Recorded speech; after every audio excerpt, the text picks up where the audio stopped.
Rahmatullah. A cikin wannan bidiyon zan nuna mana yadda za mu ga tokens ɗin da dev ya yi creating, sannan kuma da possible tokens ɗin da zai iya creating a nan zuwa a gaba. So dalilin yin wannan bidiyon, last time da muka yi space a Twitter wani ya yi tambaya da cewa ya ake yi na ga ko mutum zai gane cewa ga token ɗin dev wane ne wannan, token ɗin dev wane ne wannan, a lokacin da na yi bayanin mountain da kuma token ɗin Antarctica wanda dev guda ne ya creating. So abin da ke faruwa shine a Solana ecosystem akwai kamar in ce solidarity haka da trenches suke yi ma irin dev haka, ko in ce ma coin token haka. Misali in token dev ya creating token ya running zuwa wani mataki, za ku ga cewa subsequent token ɗin da zai creating ana sa mai irin rai da cewa zai yi running. But wannan kuma za ku ga ba it's not common. In ka diba a BNB, dev zai iya creating token ya kai miliyan 100, amma subsequent token nashi kuma yana rogin ko kuma an yi rog din shi da sauransu. So wannan is very abin nan common a Solana ecosystem.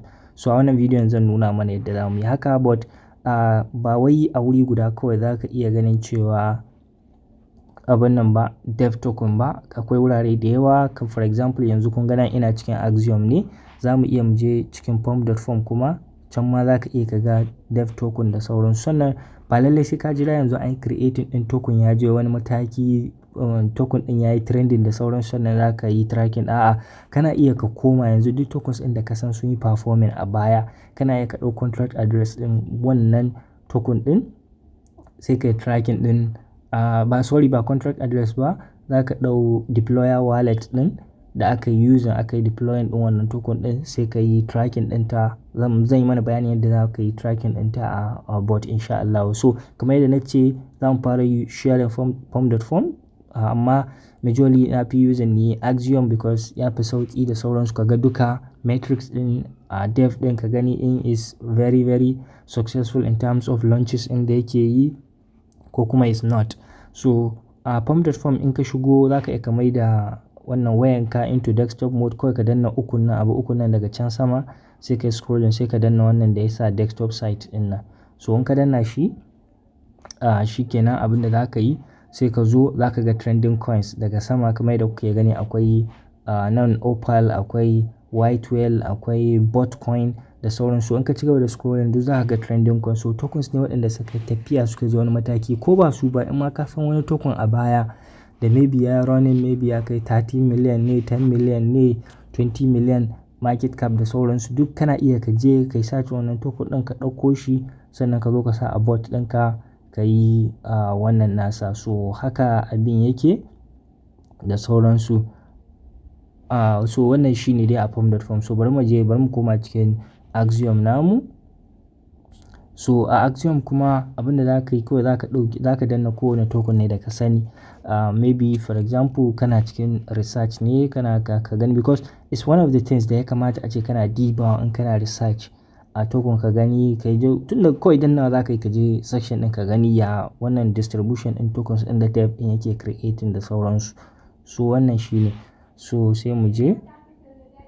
So for example yanzu kun ga ina under final stretch ne, sai in danna migrated tunda na ga nan ne za mu samu tokens ɗin da suka ɗanyi abin nan da yawa. So kun gani ga sunan da yawa. So abin da nake ina canza view ɗin nawa zuwa abin nan, zuwa desktop view, sai in danna shi haka. Gani sai in yi haka, sai in danna shi zuwa desktop side, because haka danna desktop side zai baka damar da za ka ga tokens parameters ɗin da kyau sannan kuma ka yi viewing nashi da kyau. So bari mu scrolling mu gani wanne za mu ɗauka mu diba. So bari mu ɗau wannan tortoise ɗin nan wanda ɗazu wannan Jeff Bezos ya yi posting ɗin shi aka yi creating, mutane dev suka yi ta creating wannan. So bari mu buɗe wannan token ɗin mu gani. So kun gani gashi nan na buɗe. So abin da za ka yi next kawai kana buɗewa sai kawai ka token ɗin yana ta pumping gashi nan kun gani sun gama saukar da mutane, ya dawo har ƙasa ga 20 market cap, amma gashi ne yanzu ya wuce 200. Haka abubuwa suke dama. So abin da za ka yi kawai za ka zo ne in ka scrolling kun ga nan ne da yake da mu gani sorry. So nan da yake da abun nan position ne, orders, holders, top 10, top traders sai dev tokens.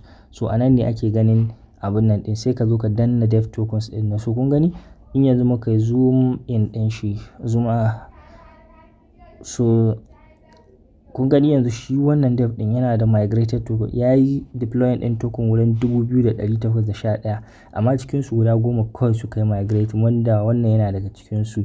So kun gani shi kullum cikin creating, ko da yaushe cikin creating tokens yake yi. So kun gani, so haka ake ganin tokens din. So ga su nan kun gani dai ga yanan token din kawai sun ga tun wannan tortoise 4 hours da ya wuce da ya creating nashi shine yanzu ya zo, amma duk wanda ya creating daga baya tun sannan sun fi wurin 10, ina ga sun ma kusan 20. So wannan kawai dan sarkin creating tokens ne da sauran. So kun ga ko daga nan kana iya ka yi judging din wannan token din, ka gani shi wannan dev din anya ko token din shi zai je wani wuri. So irin haka in dai ba an samu wani bullish news bane za ka ga yana da wuya, kamar irin wannan yanzu kun ga 0% na migration tun out of 2,000 guda 10 kawai suka yi migration, ai ka san sai a hankali dev din. So irin wannan ko da ka ga ya migrating ba za ka ɗauki dev din serious ba, because ka san ya samu sa'a ne, maybe volume ya hau kan nasa kasancewar news ne. So abu ne ya popin lokaci guda da sauransu. So wannan abin da ke faruwa kenan. So sai ka zo nan sai ka ga token. So ka ga wannan in along the line kana binciken ka kana dannawa kai scrolling ka gani wannan dev din mai da mai ya create a baya, sai ka ga wani token da ka san ya yi trending a baya. So ka ga daga nan ka san dev wane ne. So shine za ku ji ana cewa ai dev kaza ne ya creating din wannan token din. So ba wani abu too serious bane, too complicated da sauransu. So wannan shine. So a nan still din in za ka ɗauki kuma kana so maybe kana son kai tracking din wannan dev din each time ya creating token, abin da za ka yi sauki sai ka zo nan. Kun gani still dai shi yasa nace kuma da shi desktop view, sai ka zo daga nan sama shi kuma bari in view din shi abin nan nasa. Sai ku gani kun ga yanzu nan ga mu da ga wannan ita ce CA ita ce wadda za ka ɗauka ka je ka sai token. So wannan ba ita za mu yi using ba, wannan da aka sa ma DA din nan. So kun ga icon nan wannan da zai danna alamu wannan, so shi za ka danna sai ya buɗe maka sol scan. So ko baka buɗe wannan ba kana iya ka danna CA din ma ita kanta karan kanta CA din. So either way duk wadda ka danna duk daidai ce, saboda yanzu kun gani za mu danna ma CA din ma za mu danna sai mu je cikin sol scan, za ku ga is the same as wannan address ɗin da kuke gani na dev kaza kaza da sauran. So bari mu danna shi wannan CA din. To na danna CA din, yanzu kun ga ya buɗo sol scan ɗinmu. So wannan kun ga yanzu gashi nan shine wannan namu, me yake da suna shine ga supply nan, ga holders, ga sauransu da sauransu. So yanzu ku diba wannan abin da nake muku kun gani, sai ku zo kun gani nan inda aka sa creator din nan gashi nan wannan, to ita ce deployer wallet din da ita ga sunan token din menene decimal da sauransu, amma wannan ita muke da interest akai. Shi yasa nace muku ko token din kuka danna CA din shi zai kawo ku nan, ku ga ku lura da wannan. To yanzu bari mu koma can, za ku ga cewa is the same thing kun gani DEVSZN kaza kaza, ƙarshe kuma muna da Y1FQ. So yanzu bari mu koma ku gani kun gani Y1FQ. So wannan ita ce kawai abin da za ka wannan. So sai ka danna shi, in ka danna shi zai buɗe, sai ka danna wannan wurin ga yana alamun wannan wurin copy din kawai sai ka danna shi. So ka yi copy. So kun gani copy. To da ka copy shi kenan ka samu address din wannan a lura ba na biyu ba hash transaction creator din nan ita za ka yi copy.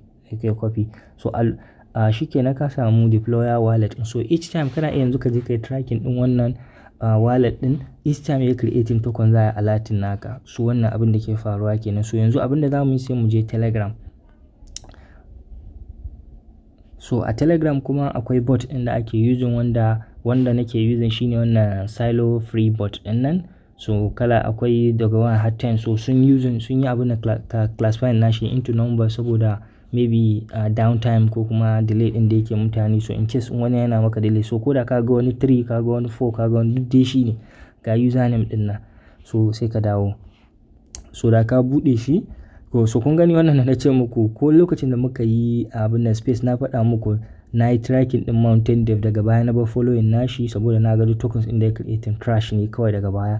Ga Blackwell nan shi ma na faɗa muku shi ban faɗa muku amma dai kun dai ga evidence gashi kun gani wannan 1 ga wata nan 13 January, so gashi nan dai kun gani tun January abubuwan da suke yi wannan. So it's something that ni kaina wani lokaci ina yi, wani lokaci kuma za ga na yi deactivating. So ya za ka yi yanzu ka kwaso wallet ɗinka, the only thing za ka yi shi ne sai ka danna nan inda aka sa add, kuma ka dawo nan sai ka danna menu, sai ka dawo nan inda aka sa start. So a start ɗin zai buɗe maka menu kenan. So kun ga menu nan, so yanzu sai ka danna nan inda aka ce track wallet, so sai ka danna track wallet, sai ka jira ya buɗe, sai ka ce kana iya ka sa mai solana wallet ko kuma wallet. So ni solana wallet kawai nake dannawa, sai in danna solana wallet. So sai yanzu wannan nan da ya buɗe maka yana tambayar ka me kake so kai tracking na game da wannan wallet ɗin. Shin kana son duk wannan wallet ɗin ta yi swapping ɗin wani token, maybe ta saya ko ta sayar, a sanar da kai. In ta yi swapping na buy ko in ta yi swapping na sell ko in ta yi creating liquidity ko in ta yi transfer kuɗi a yi alerting ɗinka. So duka waɗannan abun za a alerting naka. So ni saboda kasancewar tarkacen ya yi yawa, abin da kawai nake bari sai in bar wannan contract creation. Abin da yake ni da contract creation duk ya creating ɗin token. So abin da nake nufi kenan. So kawai sai in deactivating ɗin waɗannan duk sai in daddanna su in kashe su. So kun ga yanzu duk wannan check mark ɗin duk yana cirewa. So in kana son ka bar wannan swap buy and sell ɗin nan shi ma duk kana iya bari. So alamu ne na maybe ko da ya je ya yi using wannan wallet ɗin yana sayan wasu token, maybe yana trading. So but kai ba interest ɗinka ba kenan, kai dai kawai interest ɗinka in ya creating sabon token shine interest naka. So bari mu cire duka wani abun nan. So wannan shine abin da kawai muke son ya yi mana, contract creation, sai ka danna confirm. So kun gani wannan ya ce enter minimum amount for DeFi alert. So wannan kawai kai skip nashi zai buɗe maka. Kun gani ya ce enter wallet address open, sai ka koma gefe sai ka sa abin nan. So yanzu abin da za ka yi sai ka sa wallet address ɗin. Kun ga mun kwafo ta dama sai mu sa paste. So wannan ita ce. So the next thing da za ka yi sai ka yi labeling, yana da kyau. Kun ga in kun lura nan na sa nawa Blackwell_dev. So haka nake yi, sai in sa space, in na sa space sai in haka in sa wannan alamun dollar ɗin nan. Kun ga yanzu wannan tortoise ne, tortoise. Allah ya sa dai na yi spelling ɗin shi daidai. So wannan shi dai sai sa underscore nan kenan wannan, sai in sa dev. Haka nake yi. So each time na ga wannan na san wani dev ne na wani wallet, na wani coin da sauransu. Kun gani gashi nan. So yanzu zai nuna mana da cewa komai kun gani wallet added. So yanzu the only thing, if we want to verify sai mu danna nan inda ya sa list wallet. So sai mu danna list wallet. So kun gani we have Blackwell. So ever since lokacin da na yi wannan ɗin shi Blackwell dev bai sake creating wani abin nan ba. So ga wannan tortoise dev. So each time yanzu tortoise dev ɗin nan ya yi deploying wani token kuma kun ga shi dai yana da ɗabi'ar creating token. So haka za a yi ta bani notification na cewa ya creating token. So haka abin yake. So wannan kamar yadda nace shi kan shi strategy ne wanda za ka iya ka samu advantage na ka yi jumping into sabon abun nan na project. So tunda Solana akwai wannan solidarity da sauransu. So wannan shine. So kada a manta a following ina both a Telegram, both a YouTube, both a Twitter, both a Facebook, saboda a samu real time info in terms of memecoin trading da sauransu. So Allah ya ba mu sa'a, sai kun ji ni wani lokaci kuma. Assalamu alaikum warahmatullah.